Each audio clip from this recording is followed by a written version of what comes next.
Hey, and welcome back to Bounce Forward with me, Tiff Hall. I'd like to acknowledge the traditional custodians of the land on which I'm recording this podcast, the Wurundjeri people of the Kulin Nation. I pay my respects to elders, past and present. Not all cardio is created equal, and today I want to go through some different ways you can cardio so that you don't hate it, and how you can mix it up and get the best out of your cardio. I have an awesome question here from Chantel. Can you share some tips on your skincare routine? Is it just your diet? Your skin always looks glowy and smooth. Thank you, Chantel. I really appreciate it. I'm very passionate about skin fitness and it's important to me, but I'm a big believer of inside out kind of beauty. So I do focus a lot on eating good whole foods and on my nutrition. I focus on hydration, exercise. I'm very, very lucky that I have an infrared sunlight and sauna at home. And that's like wearing one of those little masks that you buy at Mecca. You know, those little masks, it's like having one for your whole body. It's so good for your skin. And I find that the harder I try with my skin, like, I'm going to do fancy serums and I'm going to try retinol and I'm going to have a regime, I just end up breaking out, really stuffing up my skin. And I find that just simplicity works best for me, like a good cleanser and then just focusing on moisture.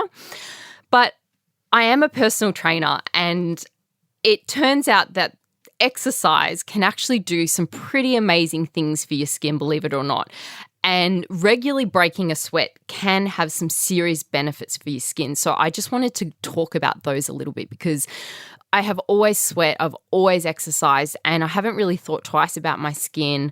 I'm yet to really try the Botox thing and probably will, but not yet. I'm turning 40 this year, so probably will. But until then, sweat, diet, hydration, all the basics I'm focusing on. So exercise for your skin can really help reduce stress levels, boost collagen production, improve your skin tone, promote cell growth, and gives you that post-workout glow. So how does exercise exactly help your skin? Well, it improves the oxygen flow to your skin. So when you exercise, your body's oxygen levels increase. And this is beneficial for your skin because it helps to improve its overall elasticity. And this increased oxygen flow helps to flush out toxins and impurities that can clog pores and lead to breakouts. So I love that. And oxygen and nutrients are essential for healthy skin cells. So by increasing the amount of oxygen that the body is getting, you're essentially giving your skin a major health boost.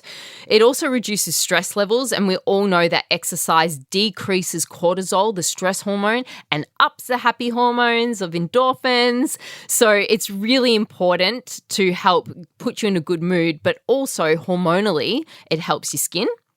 Then I'm all about boosting collagen. So collagen is a protein that's essential for skin health and it helps to keep skin looking plump and youthful, all the good stuff. And it also aids in wound healing and all of that as well.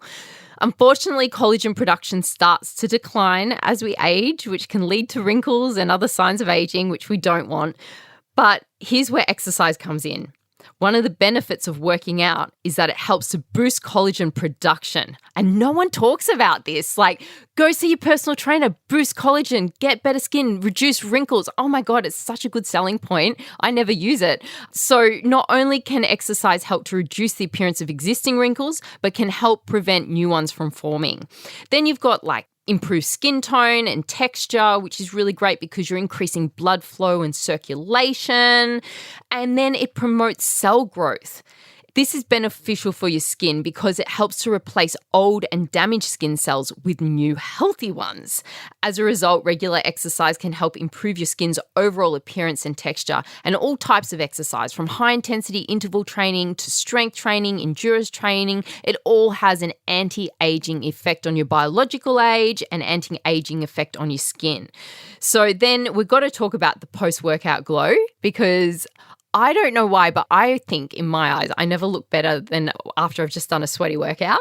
And my husband's always like, you look so good. And I'm like, I just sweated for an hour. What are you talking about? You're losing your mind. But it's that post-workout glow. And it's actually a phenomenon. It's a real phenomenon, and it's due to the increased blood flow that I mentioned earlier. When you exercise, your heart rate increases and your blood vessels dilate, which allows for better blood circulation. And this gives your skin a temporary flush that can last for up to several hours after you finish working out. So if you want glowing skin, an exercise routine is definitely something that you should add to your beauty regime. And I've got to quickly touch on my post-workout skincare regime because I tend to do more post-workout than pre-workout or, generally. And that's all about hydration. So I cleanse, I get rid of the sweat, the dirt, the bacteria, and then just a light moisturizer spritz and hydrate my skin to prevent any more irritation. And that's pretty much the basics, inside out. That's what I'm all about with the skin and the benefits of exercise and moving your body for better skin and anti-aging. Leah has a great question. How do I make sure I'm getting the most out of my cardio? Where do I start if I'm cardio unfit? Okay, so cardio, it's such a love-hate relationship. Not all cardio is created equal, and it's best probably that you keep mixing things up.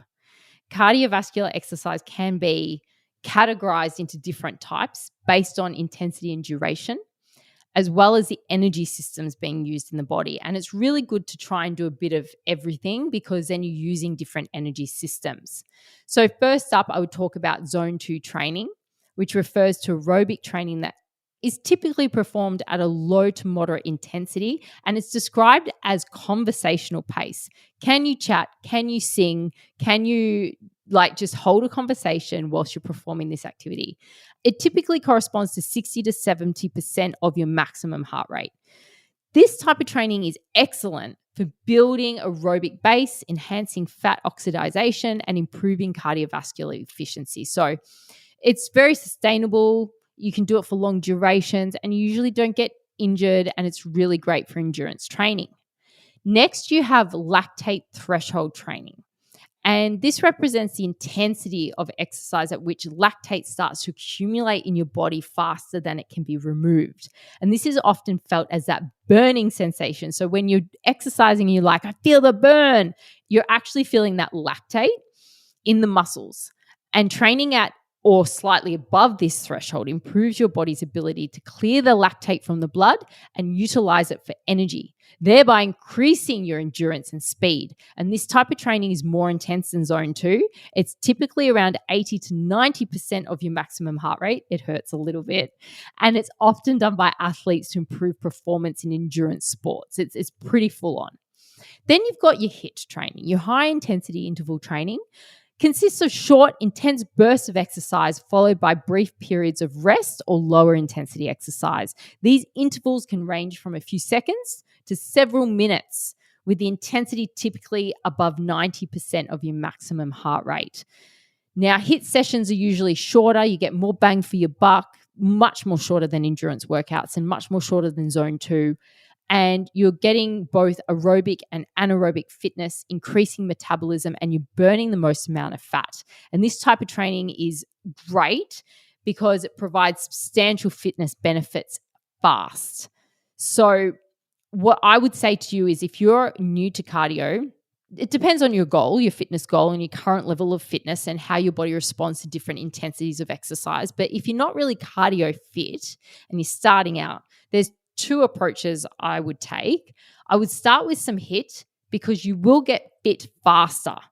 And HIIT, even though it's 90% of your maximum heart rate, it's your maximum heart rate. So I might be doing tuck jumps and to get my heart rate up to 90%, and you might just be jogging on the spot.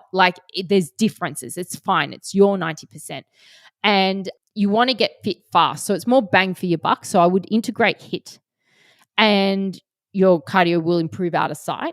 And second, I would combine this with some steady state cardio like the zone 2 training where you go a little bit longer, you're enjoying it, and you're having a chat or a sing along, and this builds a solid foundation. And then you can integrate some more of the intense stuff like the threshold training or, some circuit training and stuff like that. But I think start with zone 2 and a bit of HIIT and you'll be laughing. And also it mixes things up. If I said to you, go do a 5K run every day on the treadmill, oh my goodness, you'd be like, no, Tiff, that's torture. So if you can do some HIIT and then some steady state and just mix it up a bit, you'll be a happier person, trust me, and you won't hate cardio. Thank you so much for listening to Bounce Forward.